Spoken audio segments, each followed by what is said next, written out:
Guys, welcome back to my channel. Thank you so much for continuing to join me as we go through this entire Bridgerton journey. We are now on episode 2 of Bridgerton, and yeah, you guys, this is a great episode. Now, it is lacking on the sexy times, but I guess what we lack in sexy times, we make up for in character development. So, we'll take what we can get, but I would like a little bit more to Anthony booty.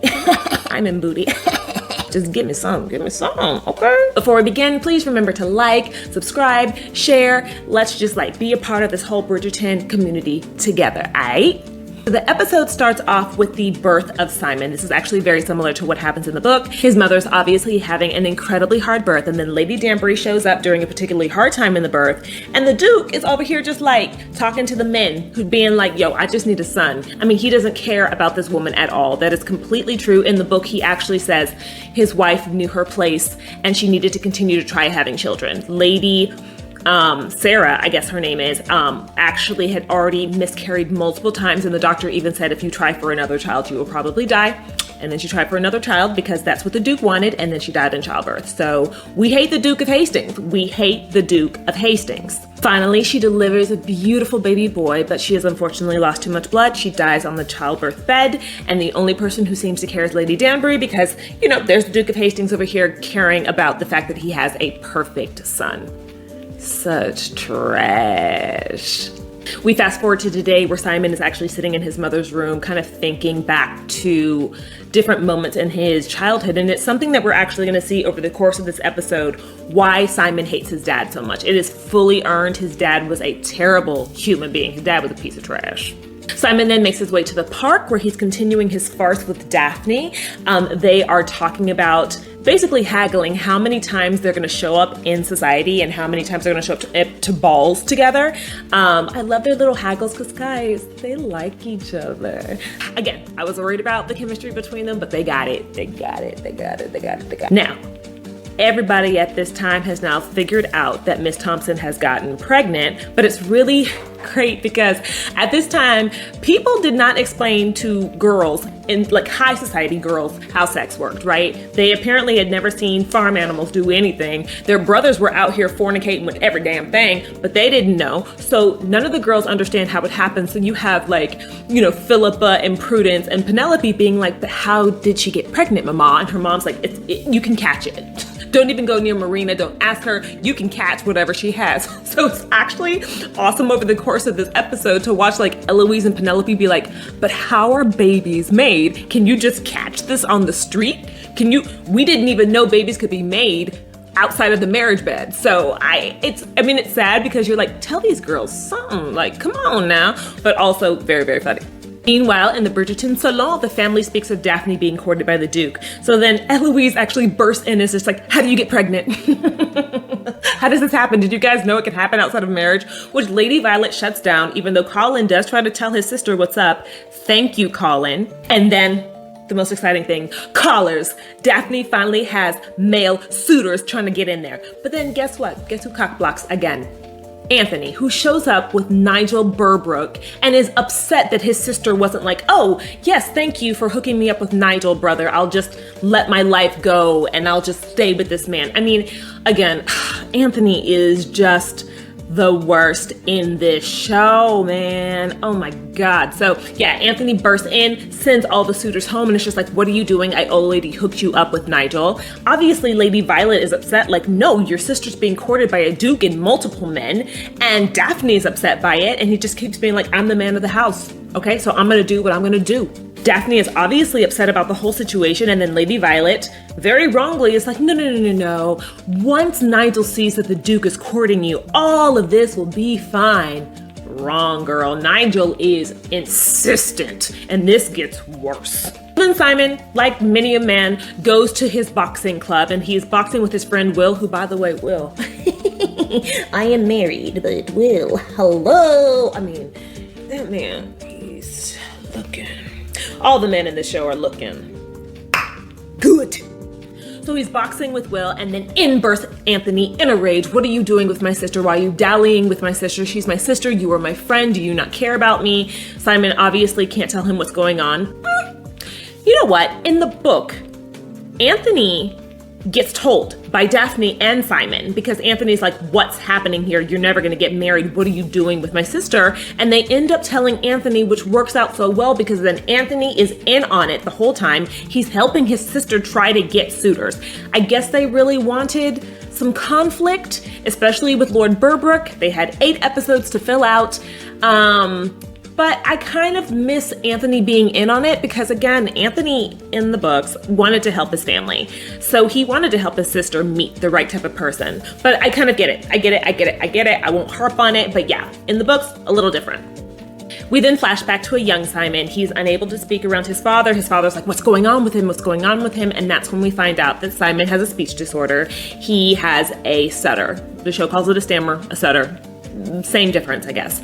And instead of loving his son, his father calls him an imbecile. He says that he is an idiot. He says that the monarchy was granted to the Hastings family, and he will not allow an imbecile basically to inherit the dukedom. And he tells the maid that Simon is dead to him, and he walks out of the room. This is something that's going to haunt Simon for the rest of his life. Meanwhile, over at the Featherington residence, Marina is basically locked in her room by Portia. And so Penelope very kindly, so sweetly, brings her some sweets right before they decide to go to a party.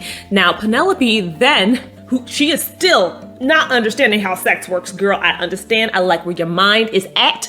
She is like, Marina, how did you get in your condition? And so Marina actually explains her story. She met a man named George Crane, and he and her used to kind of like sneak each other snacks and letters while in church, and they fell in love. And she explains to Penelope that this is kind of what happens when you fall in love. Then we see the queen in her palace incredibly bored by everything going on, despite the fact that there's a whole contortionist. The lady's like, you ain't Charlotte's bored because she wants some good gossip. So she decides to invite Lady Violet to her palace for some tea, some gossip, and some threads. Right after this, we get another flashback of a young Simon, and he is alone in a giant room learning his letters with a maid, and Lady Danbury rushes in. Lady Danbury, she's very different than Book Danbury, but she is just a fierce woman, and that is a consistency between the two. So Lady Danbury bursts in. She finds out that he has a speech disorder, and that is why he's been hidden away, and he tells her very heartbreakingly that he cannot speak, and that's why he is not out. And she leans down in front of him and she tells them that when she was a young girl, she also used to be frightened of everything, but she learned that when she came out that she couldn't be frightened of anything. So she sharpened her wit, she sharpened her wardrobe and her eye, and she made herself into the most terrifying creature in any room she entered into. And right then and there, she vows to help Simon, and she tells him the only thing that she asks in return is for him to be worthy of the attention that he will command one day. So we now have yet another party that everyone is going to. Simon and Lady Danbury enter together, followed by the Bridgertons, and then Simon's so lovely. Even though Anthony is upset, he goes and asks Daphne to dance, which is so, I love watching them together. There's this like really nice tension between them as they dance. They're sitting there and they're pretending to talk about, getting Daphne with other men, but you can tell that the two of them are liking what they see with each other. They're laughing, they're being super cute, and there's ugly ass Nigel to the side, just being all bitter and ugly. Anthony, after the dance, tries to accost Simon and be like, what are you doing with my sister? And meanwhile, there comes Nigel coming along and makes clear that he wants Simon to lay off Daphne, which then enrages Simon. And thank you, someone finally did it. Simon is like, hey, Anthony, by the way, Nigel tried to assault your sister last night. And of course, Anthony's like, no, she would have told me. And then Simon's like, would she have? You've been the worst brother ever. So thank you. Finally, Anthony's like, yo, Nigel, stay away from my sister. This enrages Nigel. And then we know that there are going to be some repercussions later on because Nigel's not going to go down without a fight.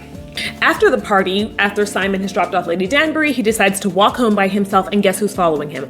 Nigel. Nigel tries to understand why Simon wants to be with Daphne. Simon already has all the connects, he has all the money, he has everything, and Nigel really needs that for his family. He wants Daphne's dowry, he wants the connections that come with being with a powerful family, and he's like, why do you want to get with her? And furthermore, Simon, why haven't you proposed to her? Is there something going on with Daphne? Is she ruined already? Have you already dallied with her? Which of course enrages Simon, who's like, don't you talk about Daphne like that. And then Nigel really messes up because he's like, oh, I shouldn't talk to you about stuff like that. Shouldn't talk to you about honor. I mean, look at your father. Look at the way he treated your mother. We all know what kind of family you came from, which was the move, boy, because all of a sudden Simon gets enraged and he beats that man down. Let me tell you guys, stood up and cheered. Nigel is just one of the, I get it. We need to have a villain. We have multiple villains this season, but I was like, y'all need to just go ahead, kill this man so we can go head on, okay? So we can just go head on and move. We then get yet another flashback of young Simon, this time a little bit older, more confident, and he decides he wants to see his father. So Lady Danbury takes him to see his father, and his stammer is much, much better, but then he gets a little nervous. He starts to stammer in front of his father one more time, and the Duke calls this poor young boy his worst failure. And I can't even imagine the pain that, hearing from your own dad that you were his worst failure. Lady Danbury obviously tries to cut the Duke down, but the Duke doesn't care and tries to kick them out. Simon then inquires after the letters he sent his father. He's been sending his father's letters, letting him know kind of what's been going on in his life, and his father is completely indifferent to that happening. And his father tells him to get out of his sight, basically. This is a little different from the books as well. In the books, it's the opposite in terms of the letter sending. So what happens is Simon's father does all of this. He ignores his son, but then Simon grows up and everyone loves Simon. And his dad realizes that Simon is a perfect heir to the dukedom, and he starts sending his son letters that Simon never opens. So yeah, they changed it around a little bit, made it a little bit more tragic. I get it, but it is so, every one of these scenes with this poor little boy is just like, oh baby, I'll kill the Duke for you. There's another really funny scene right after this where the Bridgertons attend a picnic in the park, and Eloise and Penelope are still talking about how it makes no sense that love can lead to marriage, because look at Penelope's family. Her mom had 3 kids with her dad and they hate each other. You girls are smart. You girls will figure it out. Y'all gonna figure it out. Eloise expresses once more that once you have kids, life is over, done.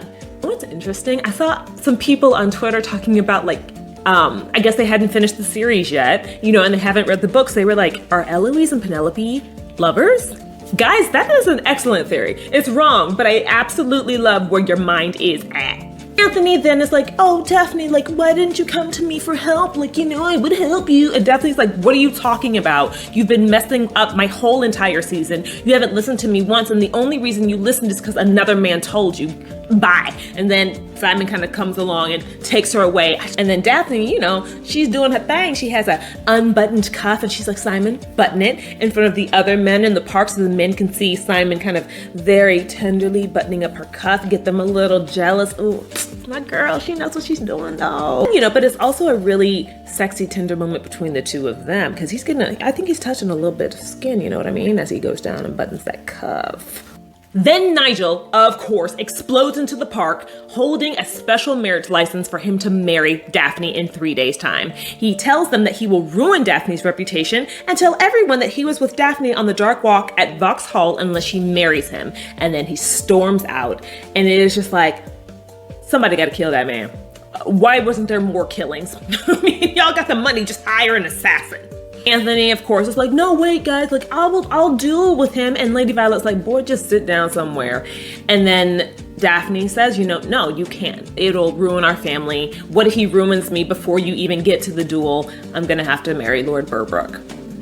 Lady Violet then has this idiotic talk the same night where she's like, oh, Daphne, maybe it won't be so bad. Maybe you'll find some happiness, you'll raise some kids. You want your daughter to think about raising kids with that man?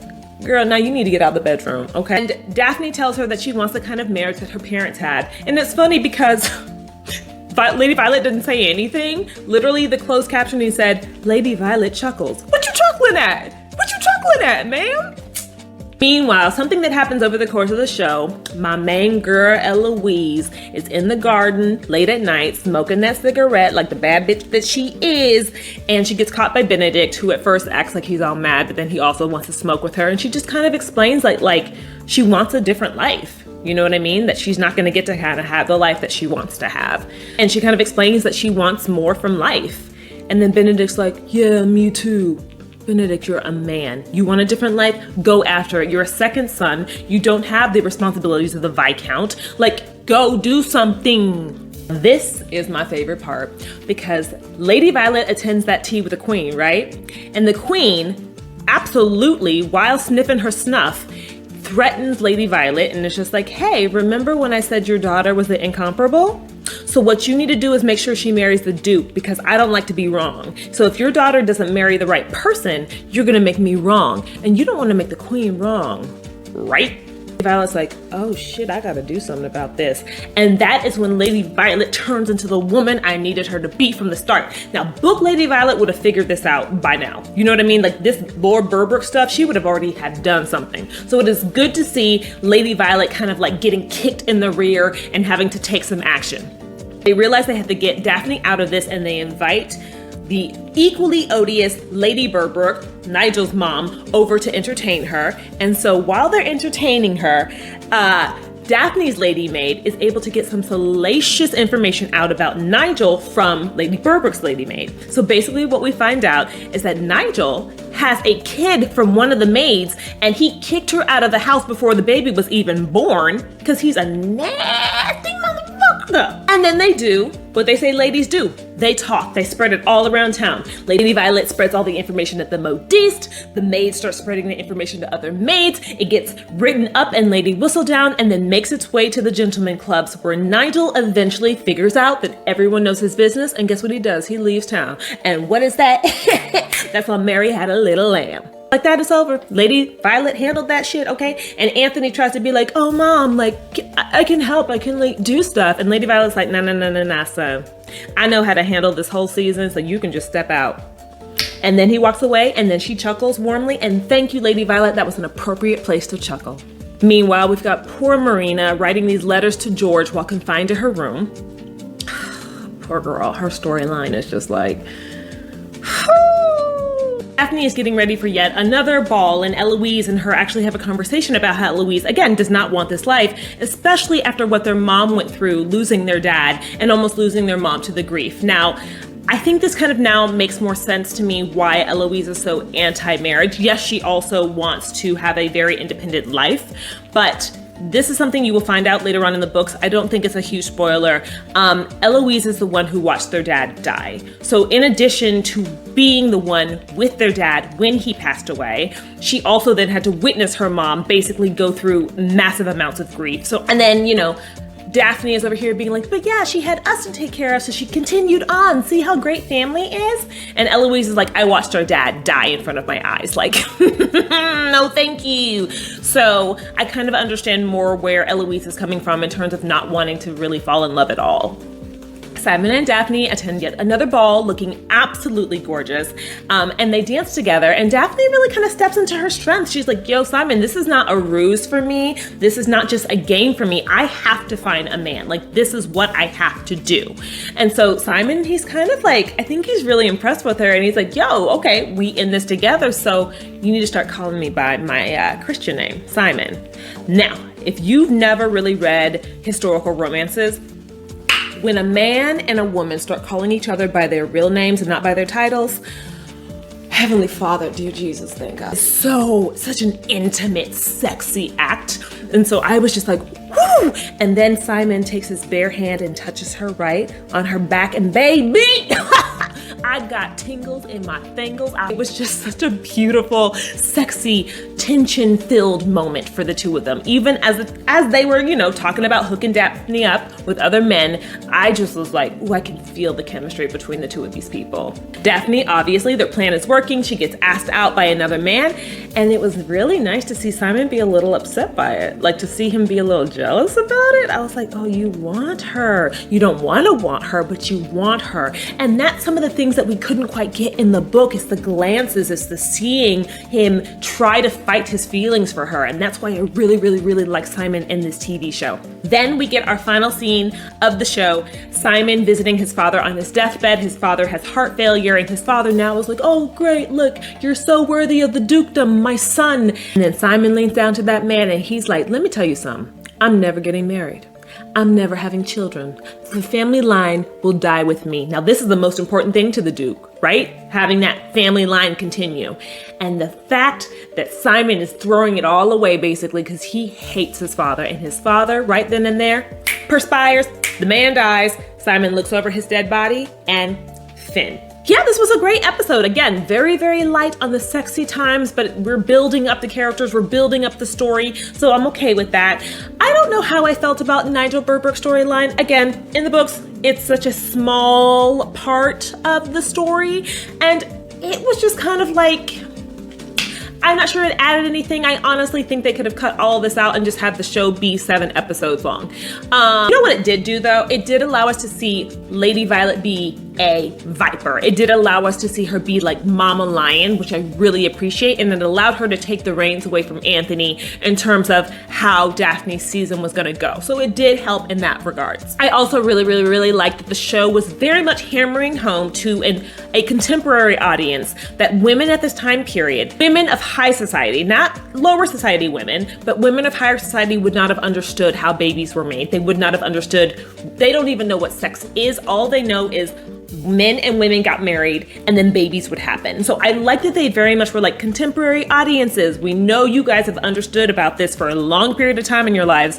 Girls back then were expected to basically like be completely blind going into marriage. Their moms would sometimes, to varying degrees, tell them how it worked, you know, right before their weddings. And then they would just leave it up to the men to help educate the girls on all of this stuff. So I do like watching everyone go around and be like, yo, can you catch pregnancy? Like, is it a disease? Like, is it love? Is it hate? How does this work? I thought that was very funny. I thought it was really well done. Okay, you guys, get ready for episode 3, which was actually a very sexy episode. I mean, I was like, it's really good. So thank you for hanging out with me, and I will see you on the next episode.